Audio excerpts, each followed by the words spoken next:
অনেকে আমরা তুলনা করি নিজের স্ত্রীকে আরেক নারীর সাথে, নিজের সন্তানকে আরেক সন্তানের সাথে, নিজের ভাইকে আরেক মানুষের সাথে করে তাকে ছোট করি। অনেকে দেখবেন ছেলে মেয়ে একটু ভালো পড়াশোনা করে নেই, বলে যে কি করলি তুই, ওই দেখ পাশের বাড়ির ওই ছেলে A+ পাইছে, যা তার পা ধোয়া পানি খা।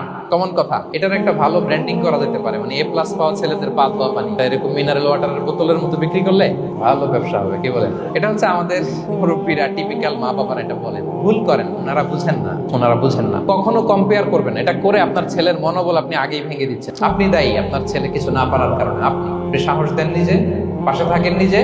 A+ যারা পাইছে পা ধোয়া পানি খেতে বলছেন যে ওকে, ওই ছেলেকে আল্লাহ A+ পাওয়ার জন্য বানাইছে, আল্লাহ ওকে ওই মেধা দিচ্ছে, কিন্তু আপনার ছেলেরা আবার আল্লাহ তাআলা অন্যদিকে মেধা বাড়াই দিচ্ছে। সে ওইটা পারবে, ওইটা ওই A+ ওয়ালা জীবনও পারবে না। আপনার ছেলে যেটা পারবে 10টা A+ হোল্ডার ওইটা পারবে না, কারণ প্রত্যেককে আল্লাহ আলাদা আলাদা ফিচার দিয়ে, কোয়ালিটি দিয়ে, ইউনিকনেস দিয়ে পয়দা করেছে। প্রত্যেককে আল্লাহ অনন্য করে বানিয়েছেন। আপনার তুলনা আপনি নিজেই, আপনার তুলনা হয় না, আপনি জানেন না আপনার মধ্যে যে পটেনশিয়াল, যে কারিজমা, এটা আপনি বের করে আনতে পারেন না। ওই যে ওগুলো বলছে পা ধোয়া পানি খা, লেখাপড়া করলি না, কিচ্ছু করলি না, কিন্তু আপনি দেখা যাবে অনেক বড় ব্যবসায়ী হবেন, আপনি অনেক বড় দানবীর হবেন। You'll be a great contributor to the society। এরকম আছে না? এজন্য কম্পেয়ার করবেন না কারোর সাথে।